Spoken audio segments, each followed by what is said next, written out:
అంటే ఈ మధ్య ఏం జరుగుతుందంటే రాజకీయాల్లో ఒక్కసారిగా ఆంధ్ర రాజకీయాల్లో ఒక వేడి అనేది స్టార్ట్ అయింది. అది జగన్ డైరెక్ట్‌గా పవన్‌ని అటాక్ చేయడం అనేది దీనికి కారణం అన్నమాట.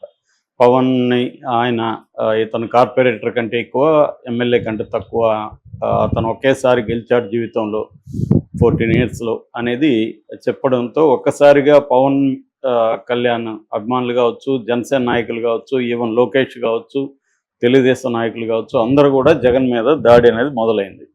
అంటే జగన్ స్ట్రాటజీ మార్చుకున్నట్టుగా ఇక్కడ మనకు కనబడుతుంది. జగన్ ప్లాన్ ఏంటంటే ఈ కూటమిని విచ్ఛిన్నం చేయాలని మనం అనుకోవద్దు, కూటమి ఉండాలి, కూటమిని మనం ఓడించాలి అనేది జగన్ ప్లాన్గా కనబడుతుంది. ఎందుకంటే గతంలో చూస్తే ఎన్నికల ముందు పవన్ కళ్యాణ్కి చంద్రబాబు మధ్య గొడవ పెట్టి పవన్ కళ్యాణ్ని చంద్రబాబు నుంచి దూరం చేయాలి, ఈ ముగ్గురు కలిస్తే తనకి ఇబ్బంది అనేది జగన్కి ఉంది.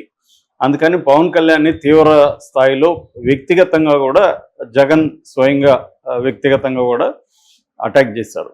అయితే ఇప్పుడు ఎన్నికల తర్వాత మారిన పరిస్థితుల్లో కూటమి ఉండాలి, పవన్ కళ్యాణ్ కూడా మనం అటాక్ చేయాలి, సో కూటమిలో పవన్ కళ్యాణ్ దూరం ఏం పెట్టాల్సిన అవసరం లేదు అన్న ఒక స్ట్రాటజీ వచ్చినట్టు కనబడుతుంది. మొన్నటి నుంచి అది చేంజ్ వచ్చింది.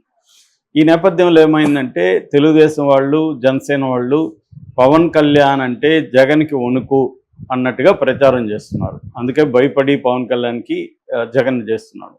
ఇప్పుడేమైంది, నిన్న ఎమ్మెల్సీగా నాగబాబుకి ఇచ్చి నాగబాబు నామినేషన్ వనితారాణిని అసెంబ్లీలో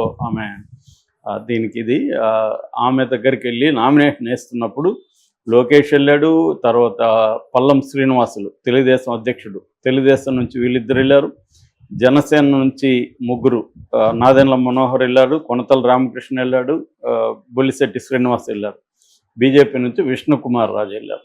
సో ఎంతమంది రంగంలో దిగాల్సినంత స్థాయి ఉందా నాగబాబు కంటే, అంటే ముఖ్యంగా లోకేష్ వెళ్ళాలా. ఒక రకంగా లోకేష్ డిఫాక్టో ముఖ్యమంత్రి ఇవాళ.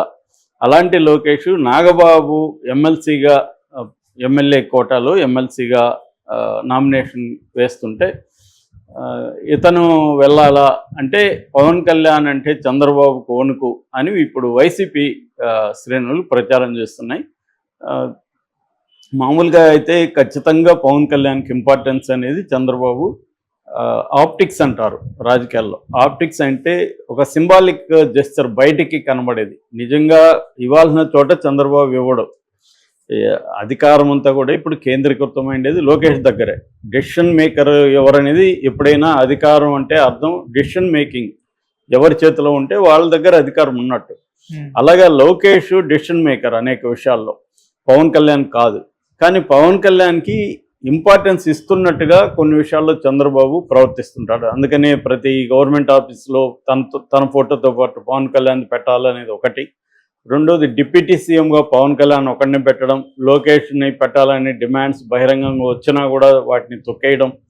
సో ఇవన్నీ ఏంటంటే పవన్ కళ్యాణ్కి సింబాలిక్గా ఆప్టిక్స్ పరంగా పవన్ కళ్యాణ్కి ఇంపార్టెన్స్ ఇస్తున్నట్టుగా చంద్రబాబు చూపించడం అనేది చంద్రబాబుకు అవసరం. ఎందుకంటే చంద్రబాబుకి ఇప్పటికి కూడా ఇటు బీజేపీతో కానీ పవన్ కళ్యాణ్తో కానీ పొత్తు లేకుండా ఒంటరిగా జగన్ మీద పోటీ చేయడం అనేది చంద్రబాబుకి ఇష్టం లేదు. ఎందుకంటే నమ్మకం లేదు, తను ఒంటరిగా పోటీ చేస్తే ఇప్పటివరకు ఆయన రాజకీయ జీవితంలో ఒంటరిగా పోటీ చేసి గెలిచిన చరిత్ర చంద్రబాబుకి లేదు.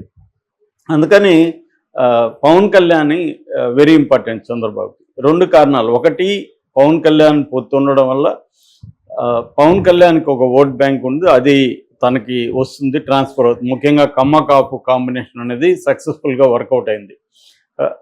రెండవది, పవన్ కళ్యాణ్ బీజేపీతో చాలా క్లోజ్గా ఉన్నాడు. ముఖ్యంగా మోడీ, అమిత్ షాలు పవన్ కళ్యాణ్ని చాలా ఇంపార్టెన్స్ ఇస్తున్నారు. వాళ్ళ ప్రయోజనాలకి పవన్ కళ్యాణ్ అవసరం. ముఖ్యంగా